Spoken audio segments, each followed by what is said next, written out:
Hi everybody, and welcome back to Bedtime Stories with me, Kenny, where the parents can go ahead and take a break and the kids can get right to sleep. So today, oh wait, before I forget, of course I'm here with my two buddies, Teddy and Ducky.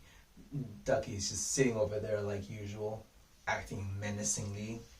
Well, today we're going to be reading another story and yet another classical fairy tale. This tale is called The Emperor's New Clothes. It's about an emperor and his new clothes, except that these clothes are not really clothes. You'll see when we get started.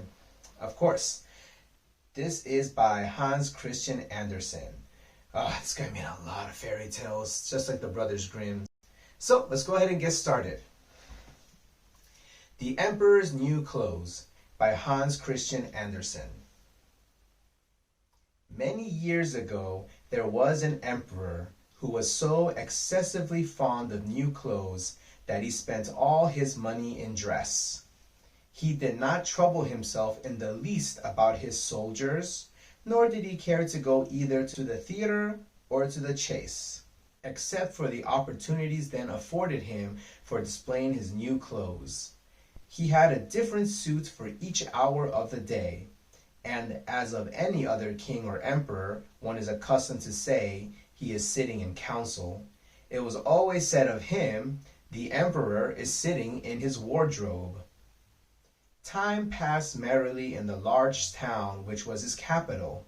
Strangers arrived every day at the court. One day, two rogues, calling themselves weavers, made their appearance. They gave out that they knew how to weave stuffs of the most beautiful colors and elaborate patterns. The clothes manufactured from which should have the wonderful property of remaining invincible to everyone who was unfit for the office he held, or who was extraordinarily simple in character. These must indeed be splendid clothes, thought the emperor. Had I such a suit, I might at once find out what men in my realms are unfit for their office, and also be able to distinguish the wise from the foolish. This stuff must be woven for me immediately. And he caused large sums of money to be given to both the weavers in order that they might begin their work directly. So the two pretended weavers set up two looms and affected to work very busily, though in reality they did nothing at all. They asked for the most delicate silk and the purest gold thread, put both into their own knapsacks, and then continued their pretended work at the empty looms until late at night. I should like to know how the weavers are getting on with my cloth, said the emperor to himself. After some little time had elapsed, he was, however, rather embarrassed, when he remembered that a simpleton or one unfit for his office would be unable to see the manufacture. To be sure, he thought he had nothing to risk in his own person, but yet he would prefer sending someone else to bring him intelligence about the weavers and their work, before he troubled himself in the affair. All the people throughout the city had heard of the wonderful property the cloth was to possess, and all were anxious to learn how wise or how ignorant their neighbors might prove to be. I will send my faithful old minister to the weavers, said the emperor at last, after some deliberation. He will be best able to see how the cloth looks, for he is a man of sense, and no one can be more suitable for his office than he is. So the faithful old minister went into the hall, where the knaves were working with all their might at their empty looms. What can be the meaning of this, thought the old man, opening his eyes very wide. I cannot discover the least bit of thread on the looms. However, he did not express his thoughts out loud. The impostors requested him very courteously to be so good as to come nearer their looms, and then asked him whether the design pleased him, and whether the colors were not very beautiful, at the same time pointing to the empty frames. The poor old minister looked and looked. He could not discover anything on the looms, for a very good reason, viz., there was nothing there. What? Thought he again. Is it possible that I am a simpleton? I have never thought so myself, and no one must know it now if I am so. Can it be that I am unfit for my office?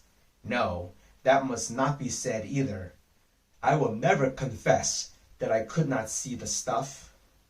Well, sir minister, said one of the knaves, still pretending to work, you do not say whether the stuff pleases you. Oh, it is excellent, replied the old minister, looking at the loom through his spectacles. This pattern and the colors, yes, I will tell the emperor without delay. How very beautiful I think them. We shall be much obliged to you, said the impostors. And then they named the different colors and described the pattern of the pretended stuff. The old minister listened attentively to their words, in order that he might repeat them to the emperor. And then the knaves asked for more silk and gold, saying that it was necessary to complete what they had begun. However, they put all that was given them into their knapsacks, and continued to work with as much apparent diligence as before at their empty looms. The emperor now sent another officer of his court to see how the men were getting on, and to ascertain whether the cloth would soon be ready. It was just the same with this gentleman as with the minister. He surveyed the looms on all sides, but could see nothing at all but the empty frames. Does not the stuff appear as beautiful to you as it did to my lord the minister? Asked the impostors of the emperor's second ambassador, at the same time making the same gestures as before, and talking of the design and colors which were not there. I certainly am not stupid, thought the messenger. It must be that I am not fit for my good, profitable office. That is very odd. However, no one should know anything about it, and accordingly he praised the stuff he could not see, and declared that he was delighted with both colors and patterns. Indeed, please your imperial majesty, said he to his sovereign when he returned, the cloth which the weavers are preparing is extraordinarily magnificent. The whole city was talking of the splendid cloth which the emperor had ordered to be woven at his own expense, and now the emperor himself wished to see the costly manufacture while I was still in the loom, accompanied by a select number of officers of the court, among whom were the 2 honest men who had already admired the cloth. He went to the crafty impostors, who as soon as they were aware of the emperor's approach, went on working more diligently than ever, although they still did not pass a single thread through the looms. Is not the work absolutely magnificent? Said the 2 officers of the crown already mentioned. If your majesty will only be pleased to look at it. What a splendid design! What glorious colors! And at the same time they pointed to the empty frames, for they imagined that everyone else could see this exquisite piece of workmanship. How is this? Said the emperor to himself. I can see nothing. This is indeed a terrible affair. Am I a simpleton, or am I unfit to be an emperor? That would be the worst thing that could happen. Oh, the cloth is charming, said he out loud. It has my complete approbation. And he smiled most graciously, and looked closely at the empty looms, for on no account would he say that he could not see what the 2 officers of this court had praised so much. All his retinue now strained their eyes, hoping to discover something on the looms, but they could see no more than the others. Nevertheless, they all exclaimed, "Oh, how beautiful!" and advised his majesty to have some new clothes made from this splendid material for the approaching procession. Magnificent, charming, excellent, resounded on all sides, and everyone was uncommonly gay. The emperor shared in the general satisfaction, and presented the impostors with a riband of an order of knighthood, to be worn in their buttonholes, and the title of gentlemen weavers. The rogues sat up the whole of the night before the day on which the procession was to take place, and had 16 lights burning, so that everyone might see how anxious they were to finish the emperor's new suit. They pretended to roll the cloth off the looms, cut the air with their scissors, and sewed with fresh needles without any thread in them. "See," cried they at last, "the emperor's new clothes are ready."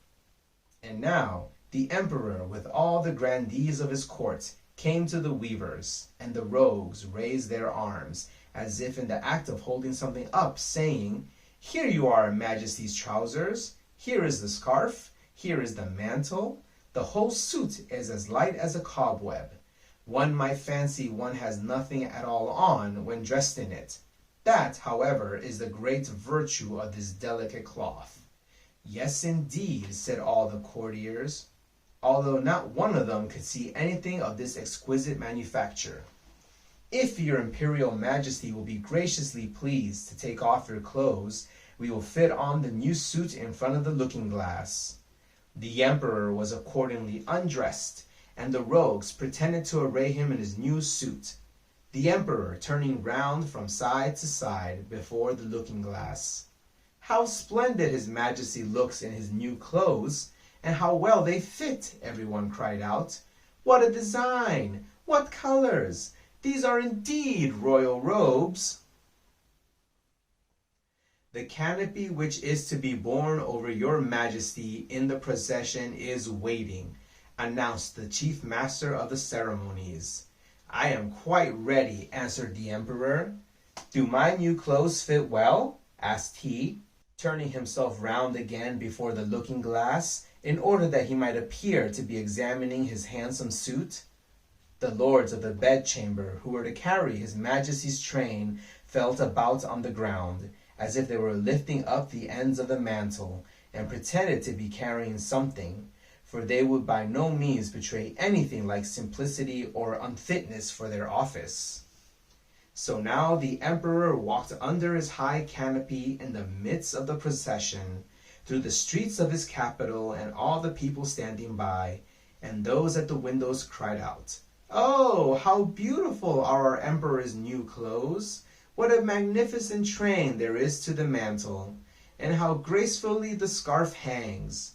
In short, no one would allow that he could not see these much admired clothes, because in doing so, he would have declared himself either a simpleton or unfit for his office. Certainly none of the emperor's various suits had ever made so great an impression as these invisible ones. "But the emperor has nothing at all on," said a little child. "Listen to the voice of innocence," exclaimed his father, and what the child had said was whispered from one to another. "But he has nothing at all on," at last cried out all the people. The emperor was vexed, for he knew that the people were right, but he thought the procession must go on now. And the lords of the bedchamber took greater pains than ever to appear holding up a train, although in reality there was no train to hold. The end. Okay, so in the end, he wasn't wearing anything. But I guess the emperor had too much pride and his ego was too great where he couldn't admit that he wasn't wearing anything. So he just kept going. Meanwhile, those imposters, those two rogues, took all the money and gold that they had and ran away, I guess. Alright kids, well, that's about it for tonight. It's time for me to get on out of here and for you guys to keep going to sleep. So, get to sleeping, kids. It's time for Kenny to say goodbye, and I'll see you next time. Bye-bye.